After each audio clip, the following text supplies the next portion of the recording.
Welcome back. President Biden will address the nation tonight from Washington after returning from his Israel trip. During that trip back to Washington, the president commented on the Gaza hospital blast, telling reporters that Palestinians have to, quote, learn how to shoot straight. Watch this. I'm not suggesting that Hamas deliberately did it either. It's that old thing, got to know how to shoot straight. It's not the first time Hamas has launched something that didn't function very well.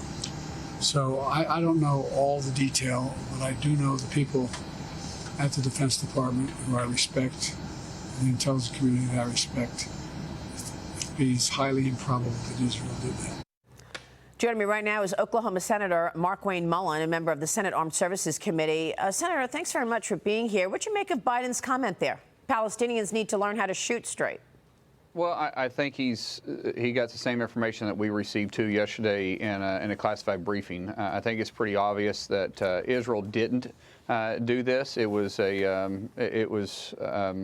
delivered from someone else. I couldn't really say who it is because that was classified that we received.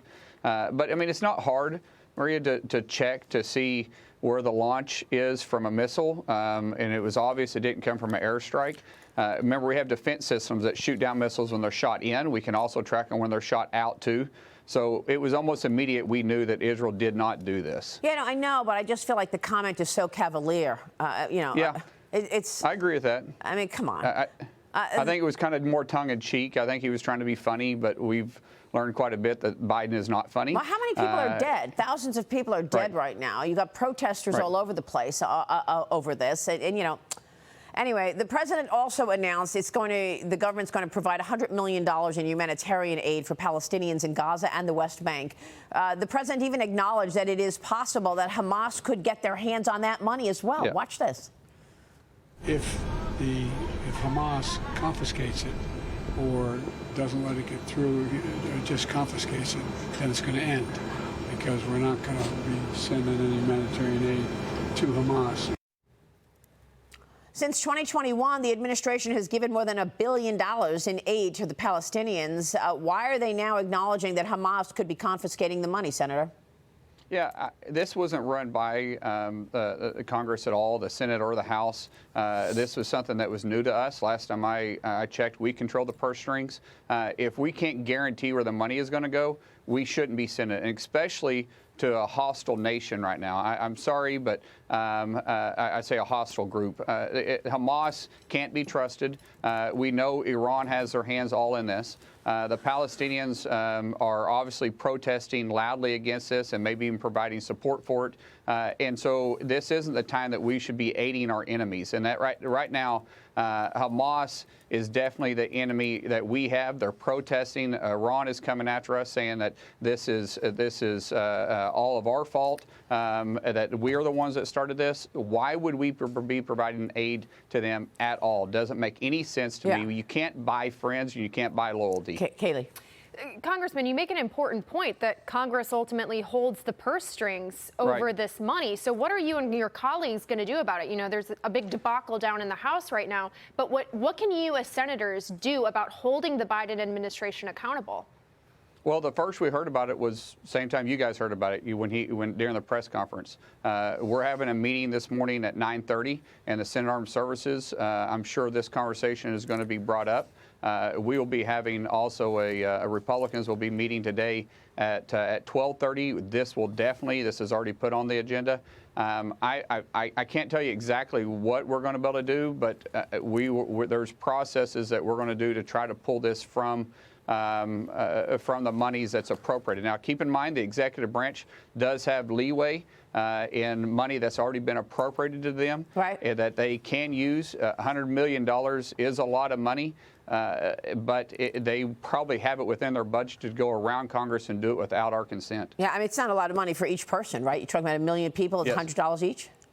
Right. Yeah. The Senate holding a confirmation hearing for Biden's pick for the Israel ambassador yesterday. I want to get your take on that. Republicans were concerned about Jack Lew and his past work with the Obama administrations and his lead negotiating for the Iran policy. Senator, your thoughts? I think this is a slap in the face to Israel. Jack Lew worked against the Trump administration the entire time that Trump was in office. When he was getting out of this disastrous nuclear deal with Iran, Jack Lew was working with Iran, trying to figure out how to move their money around sanctions.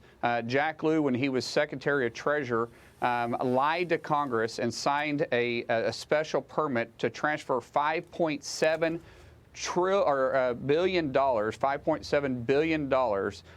into Iran assets to allow them to start the negotiation deal when he was underneath the Obama administration. He is not someone that should be put in place as an ambassador to Israel when Iran's the one that is running the proxy war with Hamas and Hezbollah right now against Israel. I mean, it's just incredible to me that this is the person they choose after, knowing that they've been appeasing Iran from day one, and the money's going to support terrorists. You're seeing it the way that normal American people see it, but you got an administration that is absolutely blind and deaf to actually what's happening right now around the world. This is why appeasement doesn't work with policies.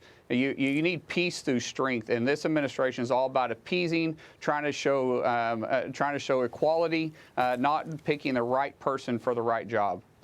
Well, what about the House affairs? The House holding another speaker vote later today. Ohio Congressman and Judiciary Committee Chairman Jim Jordan hoping to win over the GOP holdouts after losing support during yesterday's vote. You're urging the House to pick a speaker so that they can condemn Congresswomen Rashida Tlaib and Ilhan Omar. Tell us more about that. Well, you have the crazy eight that ousted our Speaker, Kevin McCarthy, with no contingency plans. And it's put us in disarray. We've allowed Biden to take the lead and try to show strength when we know his administration isn't about strength. We have the squad that's going out there that's condemning Israel and promoting Hamas and the Palestinians, literally having a flag outside their office. They're speaking out against one of our strongest allies. We should have a resolution on the House floor right now to silence them about it. And instead, we can't because we're in a disarray because of this crazy eight that decided to put the American people behind their own personal gain. And we need a speaker put in place right now. I mean, how reckless, Jim Jordan's great. But how reckless was it to have Kevin McCarthy step down with no plan in place? Shouldn't he have stayed in place until at least they named the next speaker? This wasn't on Kevin McCarthy. He was voted out. It was reckless.